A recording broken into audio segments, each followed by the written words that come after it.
Elidibus stands at the crystal tower of the source, his sword of crystallized memory humming with stolen lives. The warrior of light's spectral echo fades. Another memory caged, each borrowed soul becomes a mirror, reflecting not the hero but the void he carves to wear their face. Humming with Fester's stole, every becomes a convocation. What if each convocation wasn't a triumph but a collapse? Each hero's role he dons becomes a cage for his own splintered will. The more he borrows, the less he is until his identity dissolves into a chorus of borrowed masks. A recursive loop. To wear the hero, he must become the void between their echoes. The Ascians' design was not his malice but his mirror. Every reflection's warrior of light is both stolen and stalker, their souls warped by the weight of his absence. How many faces can a man wear before his name erodes to ash? Elidibus does not fight the Scions, is their paradox made flesh. The hero he chases is not a person, but a phantom, always one world ahead. And the question gnaws, when the final mask cracks, what remains to bleed?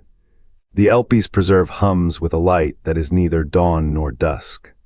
Here, where time folds like a map burned at the edges, the Convocation of 14 carves a name from contradiction. 14 wills, 14 wounds, and between them Elidibus, not born, not chosen, a median, a scar tissue of purpose. The first mortal decisions echo in the chamber's bones, to hunger, to hope, to balance. His cradle is a void between Zodiark's fangs and Hydaelyn's tears. Amorot scholars would call it a paradox. A soul not one's own, yet too heavy to discard. Elidibus learns to wear heroes like armor, each borrowed breath a key to unlock another's fire, another's resolve, but the armor does not fit. It cracks under the weight of its owner's longing. A warrior's courage becomes a cage of second-hand valor. A scholar's wisdom curdles into a mimicry of truth. The preserve's air tastes of iron and static, as if the walls bleed the memories of those he inhabits. Ishgard's hymns whisper of divine will. Garlemald's forges hammer fate into shape. Thavner's tides swallow the dead and spit forth legends, yet Elidibus is no legend. He is the shadow between stories, the gap between a hero's last breath and the next hand to claim their sword. Every soul he convokes is a mirror shattered, then reassembled with his own fractures. The more he borrows, the less he knows which shards belong to him. The Convocation's design was not malice, it was arithmetic. A tiebreaker to prevent the world's collapse, but arithmetic cannot account for the ache of borrowed purpose. The Ascians did not forge him. They merely named him. His hunger is not theirs. It is the hunger of a man who has worn too many faces and forgotten his own. The first's shadow looms. A question lingers unspoken. When the final mask shatters, will there be a face beneath or only the hollow where too many lives have bled away? The Convocation seat was his first hollowing. To claim it, he drank the blood of 1,000 fallen heroes, their final breaths seared into his ribs as fuel. The Azure Dragoon's armor did not fatigue, was forged from the bones of those head outlived. Each played a tomb for a will head, never let rest. When he stood before the Crystal Exarch's trials, his hands bled not from the tests, but from the ghosts clawing to speak through his voice. The Archon's throne, cold as a star's corpse, cracked his spine. He did not kneel, he became the throne. Emperor of a borrowed crown, his pulse a drumbeat for an army of shades. The siege of Zelfarm saw him wear the face of a martyr. The people wept, not knowing their hero was a cipher, his mouth moving with another's prayers. The Eclipse rite demanded a sacrifice his own shadow, which he fed to Zodiark's core. The Shroud's veil, that thin membrane between soul and void, tore when he reached to mend it. What slipped through, not light, not redemption. Only the echo of a boy who once wanted to save the world. Each title was a mask, each mask a prison. The Crystal Exarch's wisdom was not his own, but a chorus of dead scholars screaming through a cracked lens. The Dragoon's valor. A stolen war cry, sharp and empty as a blade without a hilt. When he became Dawnservant, the dawn never came. His skin turned to glass, translucent with the soul's head trapped inside a kaleidoscope of every hero head ever mimicked. Zodiark's heart was a furnace. To volunteer for it, he had to unmake his name. Elidibus ceased to be. The echo shade that remained was not a man, but a question. Asterisk, what remains when a hero becomes the weapon that breaks itself? The Ascians did not create him. They found him already kneeling, already whole and already broke in a convocation of borrowed souls, a labyrinth where every turn leads back to a face that no longer exists. The horror is not in his power, it is in the mirror he became. Every hero he lifted was a step deeper into the abyss. Their courage, their hope, their love, all of it now fuels a war that will outlast even the stars. And in the silence between eternities, perhaps there is a whisper. A single, unanswerable truth. To save the world, he had to become the thing the world could not comprehend. A hero who was not a hero at all. The chamber hums, the pact fractures. Elidibus steps forward not as a man, but as a question the cosmos cannot answer. His hands do not tremble. His voice does. He offers his breath to Zodiark's engine, his bones to its gears. The heart of the beast is a tomb. He knows this, he becomes it anyway. Zodiark's pulse swells. 1,000 souls flicker into his ribs, Venet's fury, Harshefant's doubt, Zeno's unspoken name. Each is a theft, each is a cage. His own will splinters, a blade carving itself from its own shadow. The Ascians watch. They do not stop him, they cannot. His sacrifice is a law older than their machinations. What does it mean to borrow a soul? To wear a hero's face while the hero drowns in your throat. Elidibus walks this paradox, a man become gallery. Every borrowed face whispers. Every stolen heart screams. He is their prisoner, they are his. The balance he craves is not peace, it is erasure. The world will call him monster, the world will call him savior. Both are lies. He is the echo of a choice made when the stars were younger. When the warrior was still a name, and the final days a clock with no hands. His existence is a wound that refuses to clot. 1,000 lives lived in reverse, 1,000 deaths that never touch the ground. The chamber falls dark, Zodiark breathes, Elidibus is nowhere and everywhere. A shadow in the machine, a question in every hero's last breath. What if the heart of the beast is not a weapon? What if it is a mirror, shattered, borrowed, alive? But to understand his fall, you must understand what he gave up, his identity. Each convocation was not a theft, but a surrender. A hero's name, a hero's purpose crushed to fuel the void. The cycle was never broken, only paused, as Elidibus became a prism, refracting every light he devoured. What if the mirror's reflection is not a lie, but a ledger of the lost? The mirror's surface is a tomb. Each soul Elidibus borrowed became a shard of his own undoing.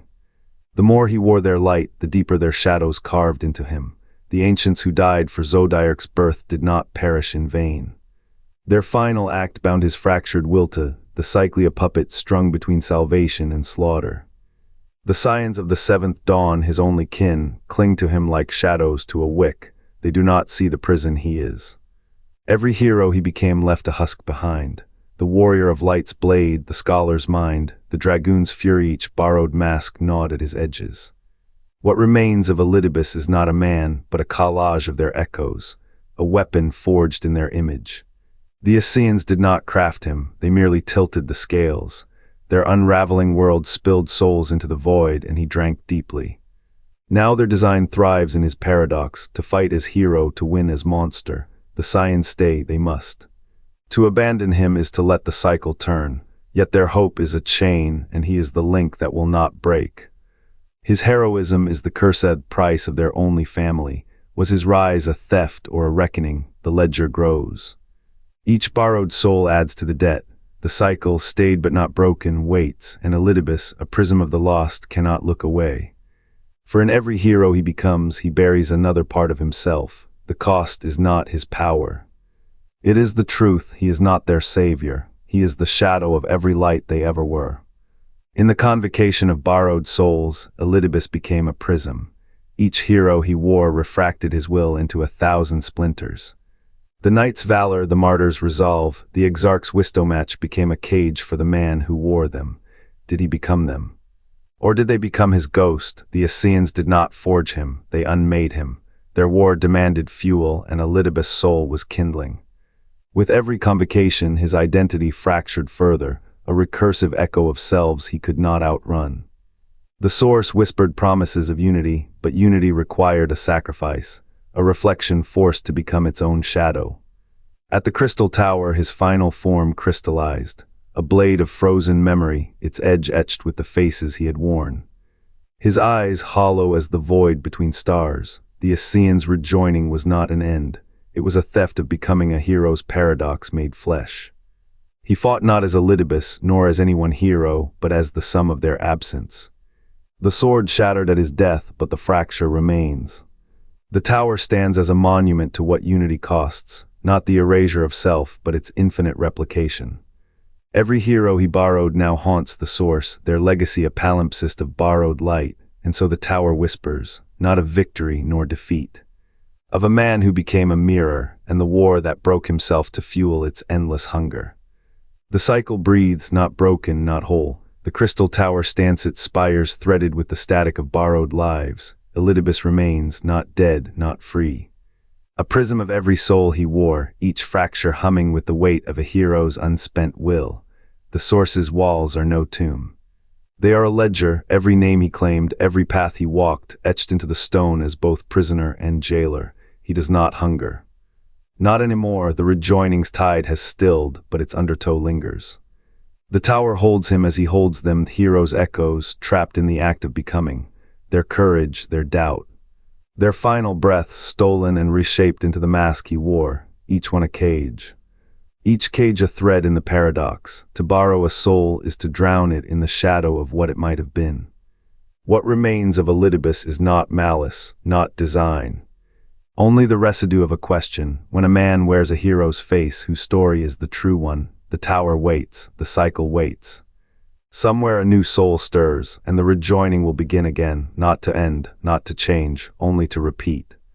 Venat chose the light, Elidibus chose the echo. Where the scholar's sacrifice birthed a dawn, the borrower's hunger forged a shadow that swallowed every spark it mimicked. He walks as a gallery of ghosts. Each soul he wears is not a weapon, but a wound a hero's will trapped inside a hollow mask, its fire bent to fuel a colder flame. The more he borrows, the less he becomes.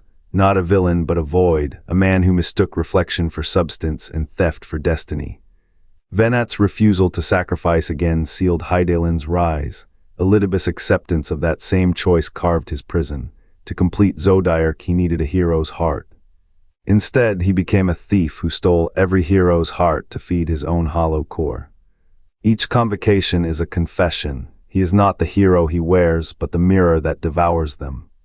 What does it mean to be a hero? Venat answered with sacrifice. Elidibus answered with 1,000 borrowed faces, none his own. His tragedy is not that he failed, but that he succeeded too well until every hero he stole became a tomb for the man he might have been. The cycle does not end, it polishes its edges, sharpens its lies. And in the dark between worlds, Elidibus stands a mirror with no reflection, a thief who forgot what he sought to steal. In the crystal tower's hollow heart, Elidibus stands a monument to stolen light. His blade, a prism of frozen echoes, fractures the truth, each shard a hero's soul, each scream a cage for the thief who wore their face. The paradox gnaws, every blade he raised to save became a shackle, every I am here to help a dirge for the self he buried. What hero could outshine the void he inhabited? The final strike cleaves not a villain but a question, asterisk I wanted to be needed, asterisk a sword falls, a tower crumbles. And in the dust, the memory of a boy who borrowed stars to hide the dark then forgot which sparks were his. Was Elidibus a thief or a tomb for the heroes he mimicked? Each borrowed soul became a cage, not a mask. A paradox, the more he became others, the less he was himself, but who pulled the strings behind his borrowed masks. The Alagan Empire's golden age was no accident. Emet Selch's whispers shaped its rise. What price did history pay?